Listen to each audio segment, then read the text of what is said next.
అందరికీ నమస్కారం. అమ్మ మాట అమ్మాయి బాట ఛానల్కి స్వాగతం. కథ చెప్పుకుందామా? పుకారు. ఏదైనా ముఖ్య విశేషం ఉంటే దాన్ని అందరికన్నా ముందుగా తాను తెలుసుకొని అందరికీ చెప్పాలని సూరప్ప ఆరాటం. ఆ తొందరలో వాడు చాలాసార్లు తప్పుడు వార్తలు ప్రచారం చెయ్యడం వల్ల వాడి మాటలు ఎవ్వరూ నమ్మేవారు కారు. ఇది సూరప్పకు చాలా బాధ కలిగించింది. కానీ వాడు తన మీద లోకులకు గల అభిప్రాయం మార్చడానికి చేసిన ప్రయత్నాలు ఫలించలేదు. ఒకరోజు ఊళ్ళో ఏదో గొడవ జరిగింది. అలాంటి గొడవలను పరిష్కరించడంలో పొరుగురి కరణం గారికి మంచి పేరుంది. అందుకని ఊళ్ళో వాళ్ళు ఆయనకు కబురు చేస్తే మర్నాడు ఉదయం వస్తానని ఆయన చెప్పి పంపాడు. గొడవపడిన ఇరుపక్షాల వాళ్ళు మర్నాడు ఉదయం పొరుగురి కరణం గారి కోసం ఒకచోట చేరి చాలాసేపు ఎదురుచూశారు. ఎందువల్లనో ఆయన ఎంతకు రాలేదు. చివరకు రెండు పక్షాల వాళ్ళు తమ తమ ఇళ్లకు వెళ్ళిపోయారు. పొరుగురి కరణం అన్నమాట తప్పే మనిషి కాదు. ఆయన రాకపోవడానికి ఏదో పెద్ద కారణమే ఉంటుంది.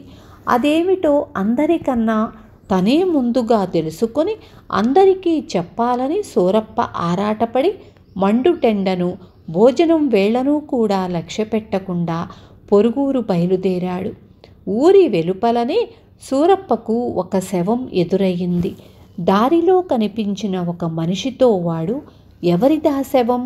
మామూలు మనిషిదిలాగా లేదే అన్నాడు. ఈ ఊళ్ళో ఉండే ఒక గొప్పవాడిది అన్నాడా మనిషి. ఈ ఊళ్ళో గొప్పవాడెవరు అని సూరప్ప ఆ మనిషిని మళ్ళీ అడిగాడు.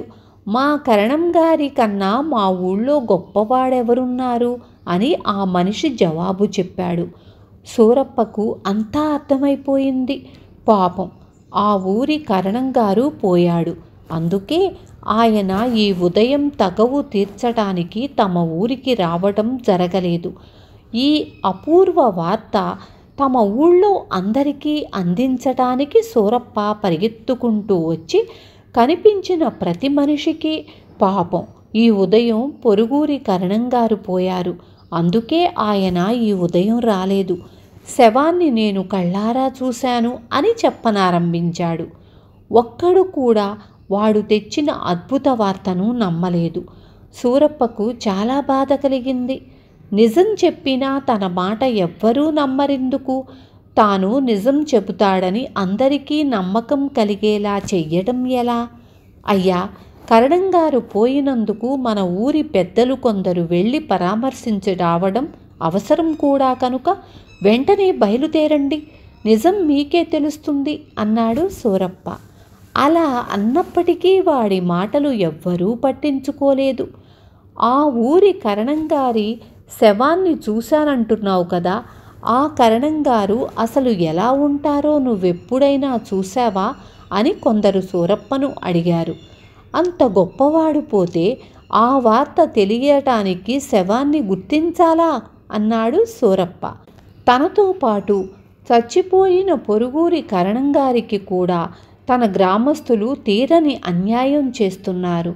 అందుచేత ఆ పొరుగురికి చెందిన వాణ్ణి ఒకణ్ణి పిలుచుకువచ్చి చెప్పిస్తే తనపై తన గ్రామం వాళ్లకున్న దురభిప్రాయం వెంటనే పోతుంది. ఇలా అనుకుని సూరప్ప మరోసారి పొరుగురికి బయలుదేరాడు. దారిలో వాడికి ఒక పెద్ద మనిషి ఎదురయ్యాడు. ఆయన ఫలానా గ్రామం నుంచి వస్తున్నట్లు అడిగి తెలుసుకొని, ఈ ఉదయం మీ గ్రామ కరణం గారు చచ్చిపోయారని కనీసం మీరైనా నమ్ముతారుగా అన్నాడు సూరప్ప. నమ్మనుగాక నమ్మను అన్నాడాయన. ఎందుకు నమ్మరు అన్నాడు సూరప్ప ఆశ్చర్యంగా. నేనే ఆ గ్రామ కరణాన్ని కనుక అన్నాడాయన. సూరప్ప నిశ్చేష్టుడయ్యాడు. వాడు ఎలాగో తేరుకుని ఆ ఉదయం తనకు ఇంకో మనిషికి జరిగిన సంభాషణ చెప్పాడు. అకస్మాత్తుగా ఇవాళ ఉదయం మా ఊరి పెద్ద షావుకారు చనిపోవడం వల్ల మీ ఊరు రాలేకపోయాను. మా ఊళ్ళో నీకు తగ్గవాడొకడున్నాడు. వాడు అబద్ధం చెప్పకుండానే వినేవాడికి అబద్ధం స్ఫురించేటట్లు చెప్పగలడు. చచ్చిపోయినవాడు గొప్పవాడన్నాడు. ఊళ్ళో నేను గొప్పవాణ్ణి అన్నాడు. ఈ రెండు నువ్వు జోడించుకొని నేనే చచ్చిపోయాననుకున్నావు. నువ్వు వాడి సంగతి తెలియక నమ్మావు గాని మా ఊళ్ళో వాడి మాటలు ఎవ్వరూ నమ్మరు అన్నాడు పొరుగురి కరణంగారు. సూరప్పకు జ్ఞానోదయమయ్యింది. అబద్ధం స్ఫురించేటట్లు నిజం చెప్పేవాణ్ణే ఎవ్వరూ నమ్మరంటే నిజం తెలుసుకోకుండా గ్రామంలో వార్తలు చెప్పే తనను ఎవ్వరూ నమ్మకపోవటంలో ఆశ్చర్యమేముంది?